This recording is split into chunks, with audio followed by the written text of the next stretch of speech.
itti kala'u jira, masjida itti kala'u jira, community keessa jiru. Naannoo gartee poolisaa jira. Seeraan waa gaafata. Ati nam tokko amma yoo waa balleesse ati mirga akka itti qabdu jira. Abu Muwaaz jettee nama sirra natti aanu jira. Nama hayyu abboota amantiiti jira kan waan kana nama gaafatu. Namni asumarra taa'ee fi islaama ta'eef qaama tokko arrabsu, kiristaana ta'eef arrabsuun it doesn't work. Falan fiddu viidiyoo biraa sin maxxansaa namni. Viidiyoo biraa maxxansa namni. Diraama dalagu. Waan isin jedhu asirratti amantii hunda keessa taa'ee kan gartee diraama dalagu jira. Kiristaana ta'e kan kiristaana diraamaa dalagu guutuu yuutuubii deemaa seenaa dhala. Islaama ta'e islaama keessa taa'ee kan islaama irratti rabbi yari nagalchi jiraartan mana walitti erganne isin galchuu hin danda'u. Rabbi yari nagalchi jettan mana walii erganne isin galchuu hin danda'u. Giiftii baga dhufteetis. So kana waa adda baafadhaa jiran qaama san gartee waan takkaaf yaada namticha kana akka inni sammuu keessa ofiisaa burqise kana waan kana isaa fiddee waan kana itti ilaaltee idit gootee hawaasa ni miidhaa. Anooni miidha amantii tiyyaan waliin na buusa maatii tiyyaan ganda tiyyaan safara tiyyaan namni akka jedhee waa gaafachuu qaba. Arrabsoodhaan nama sangartee daangaadhaa baafta malee wanta hin godhu. Walii gala hin fudhatu namni yeroo kana sammuu isaatiin waan itti amaneen deema. Dimokiraasii jedha. No amantii kee biyya faranjii ta jirru kanatti freedom of religion jedhanii jirti. Mirgi amantiidhaa daanga qaba. Amantii namaa irra daangaa tarkaanfachuu hin dandeessu. Waan mirga dimokiraasii jedhanii qullaa deemuun hin jirtu biyya faranjii. Hin sittin dhiisan ni hidhamta. Namaan jecha gurraacha bifa namaatiin nama arrabsuun hin jirtu. Amma gurraacha yoo taate ati gurraacha jettee nama arrabsuun dhoowwa. Uumaa rabbiitiin adii taate adiidhaan jettee nama arrabsuun hin jiru. Waan feete dubbadhu jedhan daanga qabdi. Dimokiraasiin daanga qabdi. Namni keenya Afrikaa keessa taa'ee dimokiraasii maaltu jira? Ofiifuu rakkatee biyya ambaa taa'ee kuulii namaa dalagaa mana maadaamii taa'ee jabala taa'ee daataa itti naqatee amantii namaatiif hawaasa ofii arrabsa jirana. Haadha ofiitti yeroo asirra teessu amantii teetti kabajaa godhu, maatii teetti kabajaa godhu, eenyummaa keetti biyya teetti kabajaa godhu. Jarana kiristaanis hanqi biyyi lafaa jiraattu hanqa rabbiin biyya lafaa tana hunda dhabamsiisutti kiristaanis numa jiraata. Islaamnis hin dhabamu, waaqeffataan hin dhabamu, pheenxeen hin dhabamtu, inni amantii hin qabnes hin dhabamu. Namni waan fedhetti amanuuf fedha isaati. Fedha isaati. Har'a kee tiktookiin waaqa kiyya jedhee labsachuu danda'a. Dhorkuu hin dandeessu. Ati maal jettaan tiktookiin akkami waaqa sii ta'a? Chaayinaatu kaleessa nutti gadi fidee jechuudhaaf mirga qabdatis. Osoo gartee yaani arrabsuudhaan hin taane akkasitti walitti fidan. Arrawaa namuutu bar inni ejjuus inni sirbuus inni siyaasaa qaama tokko deeggaruus santu dhugaa kiyyaa kana jedhee jaalateeti. Waan inni jaalate kana jaalatte sii kabaja. Anillee waan kana akkanatti hin amana jee namni war challenge godhamu. Arra waan isiniin jedhu guddoon asirratti nuufi ijoollee teenya kiristaanaa pheenxee ortodoksii isaan waliin jirru. Yesuusuma jidduma Yesuus kana. Islaamnis Yesuus kana. Oromoon isaaf hin dhalle. Nabi Muhammadis Oromoon hin dhalle. Inni Araba, inni kan Yahudaadha. Itti amantee miti. Warri gartee kiristaanima biyya eenyu jettaniina. Biyya Israa'el kun harki 99 Yesuus itti ni aman kiristaanaa miti. Walii gallee so Yesuus nuti ergamaadha jennee itti amannu. Hayyee qaama ergamaa san kabajuun dirqamata. Atis naa waaqa jettee miti hin arrabsu akkami waaqata naaf ergamaadha siif waaqa kabaji. Wal gartee falmii bareedduudhaan yoo deemale arrabso Nabi Muhammad arrabsu eenyufu maal ta'e maal godhe jara Nabi Muhammad biyya Itoophiyaa dhufee harma ciraan daleene nama hin tumne biyya isaa Makka Suudiyuu been beeku Suudiidhaaf hin baane Yesuusis akkasumatti biyyuma Falastiin keessa jiraachuu ture itti amante amantii fudhatte jarri kullachuu sabaan keetii miti amantiidhaan fudhatte bifaanis hin fakkaatan afaaninis tokkoo miti.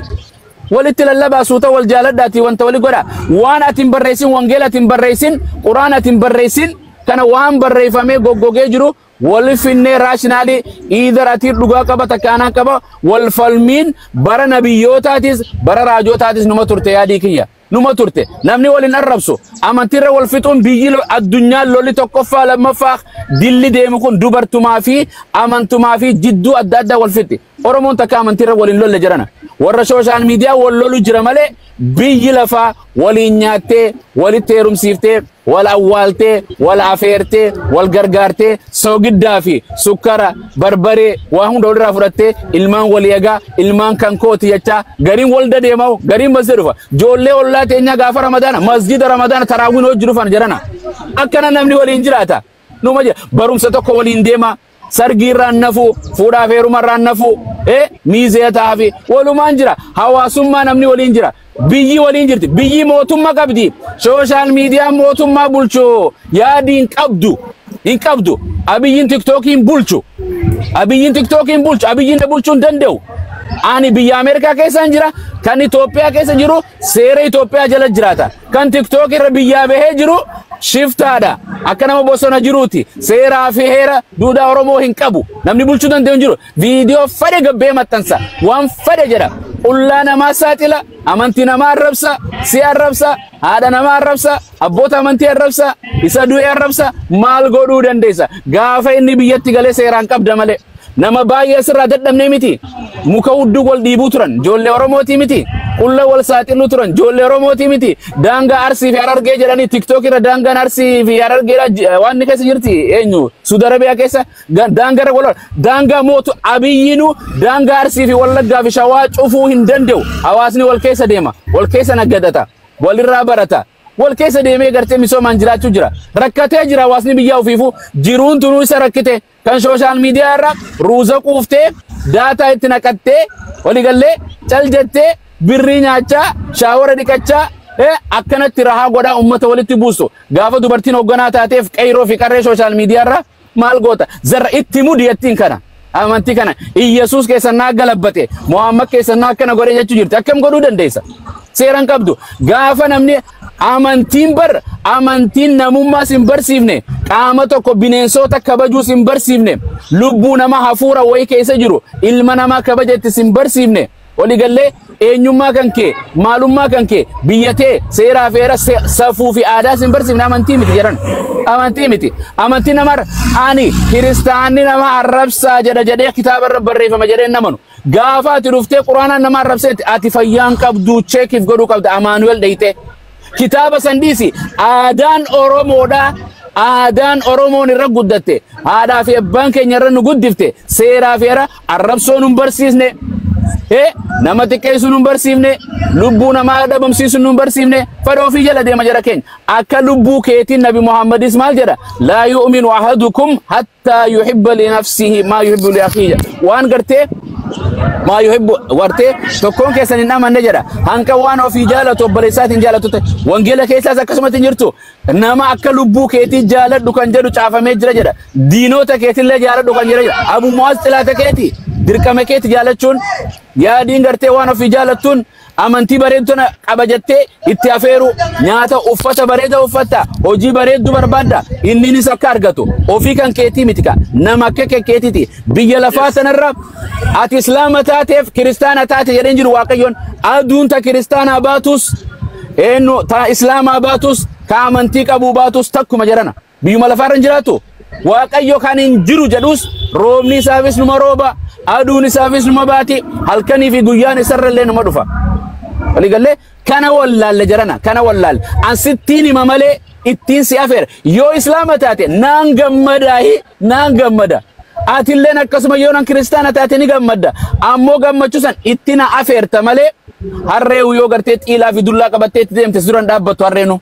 waa sossobu qabda intala takka yoo jaalattee lubbu viidiyoo adda addaa fiqirish jetta fokkottuullee ta funyaan hin qabne yoo taate funyaan akka keetii biyya lafaarra hin jiru jettaani bar itti kijibaate harkatti galfata waliigallee kaarru kuno isiinis dhufteetuma yaadii kana waaw bar kaarru kee jaaladhe bar nama waaqayyo akka keetiin jiru gooftaan sinaa kenne akkana siin jettee dhufti isiinis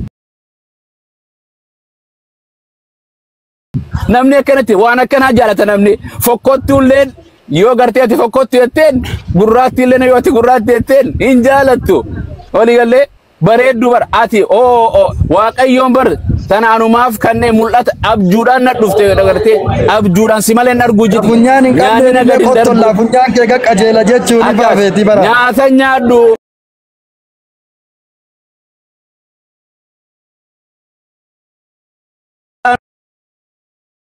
kana akkanatti adeemsa kijibaa keessa harka galfata saniif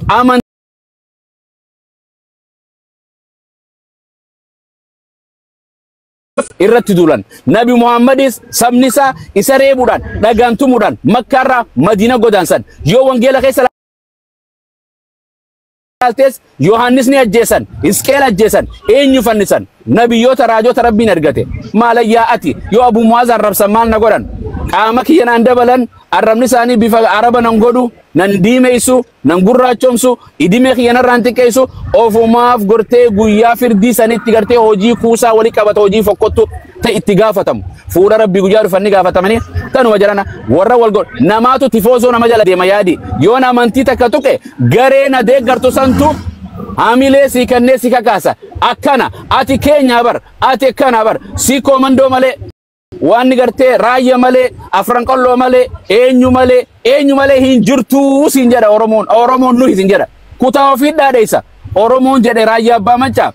Oromoon kudha takka hin jirtu. Oromoon takka kudha takka hin jirtu. Takka wal cinatti kataman. Oromoon takka afaan isii takka loqodaan adda qubsuma lafaatiin adda malee. Amantiin wal adda. Amantiin tokkon taanu yoomiyyuu tokkon taanu.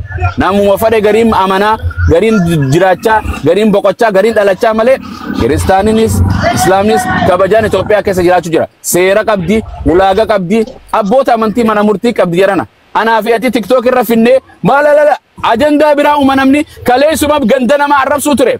Arra Islaama keessa ta'ee Kiristaana arrabsa. Gaafa kan Kiristaana dhaqeeti Islaama keessaa beekataa godha. Maatiin isaa Islaama, haadhaa fi abbaan isaa, maatiin isaa haadhaa fi abbaan isaa Kiristaana. Namni amantii keessaa dhufe kaleessa keessa waasiin jedhu. Namni kaleessa paastara ture yoo Islaama ta'e ni arrafama hattuudha raajii saamtu jedha. Namni tokko yoo ustaada ta'e Islaama keessa jedhake kuni hattuudha duraanuu akkana jedha. Namni akkanuma siin jedha. Gaafa ati isa qaama waan fadhii isaa raawwattuuf gaafa kan isaa taate si deeggar aizo ambassa yeenya jedha. Gaafa chirete seexaana siin jedhee si arrabsa. Ilma namaarraa faaruun argatiin Waaqayyoo wartee Waaqayyoof galatan galchu ilmi namaa. Kanaaf galatoom yaadi dhaamsa kee waan hedduu jira itti hima dhugaa walitti himu booda abbadhu kun sirrii miti islaamummaa karan jettu jedhanii inshallah. Galatooma yaada gaarii dhugaa dubbachuuf ani maaliif kana sin gaafadhe beektu amma toon gara musliimaa dhufe Mu'aaz amma toon gara musliimaa dhufe jechuudha Mu'aaz as deebi'ee akkaan arrabsu na ayyamtu moo akkan baradhu na ayyamtu akka baradhu moo akkan arrabsu na ayyamtu akka barattu akka lallabu kanaafu namni tokko gadi taa'ee barachuu qaba moo deebi'ee lallabuu qaba Mu'aaz barate asirratti Abu Mu'aaz la asirratti waan takka wanna jechuun barbaadu namni barataa geessuu qaba balli waanni walau kaana aya wanni inni geessu sun khayri ataatu malee haga baradhu jedhee bamarate taa'uun qabu masalan mucaa nama isin qeequuf deemtan kuni namni hedduun qeequ kuni mastaroonni namni dhibbaafoy harka isaati shaadaa qabatanii jiran osoo akka gaafa amantaa qabateeti immoo ni baradha jedhee taa'ee barataa jiralle barsiisaa jiralle amma mas'uulummaa isaa masalan ani akka isaa saahiba isaatiin nama tokko nama itti dhiyaatu nama immoo waliin nyaadheellee waliin dhuge nama saa 24 illee waliin argamuudha abdiin jechuudhaan illee nama danda'u nama barataa jirullee haa ta'u kullu bani aadama khata'u khayrul khattaa'in at-tawwabin takka dogongore aan dogongora kiyya argee jedhe namni erga dogongora ofii kaafate immoo osoo daawwiin barachuun hin danda'u waan adda barate sana itti geesse waan tokko diin ittiin nama waamuu qaba masalan obboleessi isaa akka kalee fudhatama hin qabne gosa inni gorsuun akkaataa inni namatti dhiyaatu akkaataa inni nama fidu addisuun gadda dhufe odoo immoo abdiin taa'ee marate addisuun hin dhufu mastaroonni dhibbaafoyi istiidiyoo guyyaa sadiitti banee guyyaa sadiitti namni jaha achuma wal mormee achumatti amantaa qabata socho'aa haa baratuudha malee baratu maratee dubbachuu qabu kana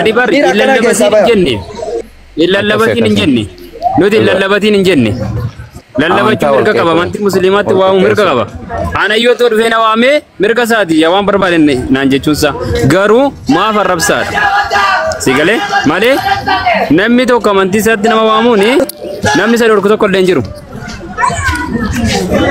yaadi waan jedhe hubadhaa Abbaazar bakka hunda keessa akkasi bakkuma hunda keessa waaje namni innis if beeka nama gartee dogoggora yoo itti hima namni fudhatu dirqama nama gad bahee dogoggora itti himne fudhanne faa jira viidiyoo biraa si deebisu qeeqa miira addaa keessa galchu gartee so Itoophiyaa keessa waa hedduu jira fakkeenyaaf gariin amma asirra ta'e sooshaal miidiyaa ani paastar of hin jedha islaama deeti paastar Ali paastar hin jedha kaan islaama keessa ta'e sheekha ustaad of hin jedha olii gallee akkana jechuu jira كان الحمد لله كان قرتي مدورة في إمامته وفتي أمامهم بيتامتي في مريت وبيا كان قيس خاني كعبة سفرتي كريستان إسلام كريستاني كسي فتنجر إكعبة فكيسي إسلامتي وفكيسوس قوتو والداخل ستين ما قرر قرار رتيس سوشيال ميديا كان دراني وان برجاجان عمل ورجرتو كناف أجندة كنا سمرت دامنه بفبريد دونا سوينا ورين ندران هاساوس نجرا يعني وان أرجنة إرتي قرتي دولة أسو عرب سونتين وان قرتي دوغوراسن والديجرون دركام والنديجرو قافنا مديجرة وان هواسا ولتبوسو كان الرأي وان نجرو سني نقولهم إن شاء الله كانوا ما قالتوا ما نسين جرا أسوا إسنر ديريسه أنيس كيسا ملك إن شاء الله جرو بريد درب بسناجرا أشسو كانوا ما يادي إمباديني ياتيس مانا بنين دفنا غلطوا موازيك يا رب ونسنا أبشر ربي نكيس إساتور سيسو إسن إجاتينا وهون دافو إسن نغرسا إسن إجاتينا إجازة جنما مسلمة هم داتي كما ربي سنيكن وهم دا ربين إسنا نجعل ربي سنا قلتهم فتو أنا في ربي سنين هاجروا حكمة ربي سنين هادبروا إلمان تيسن ترتو ربي هاتازسو ساعتي نسلا دعائي سنيقون جدو مغرب جدو أسراتي إقاماتي فزانا جدو دعائي سنيقون نور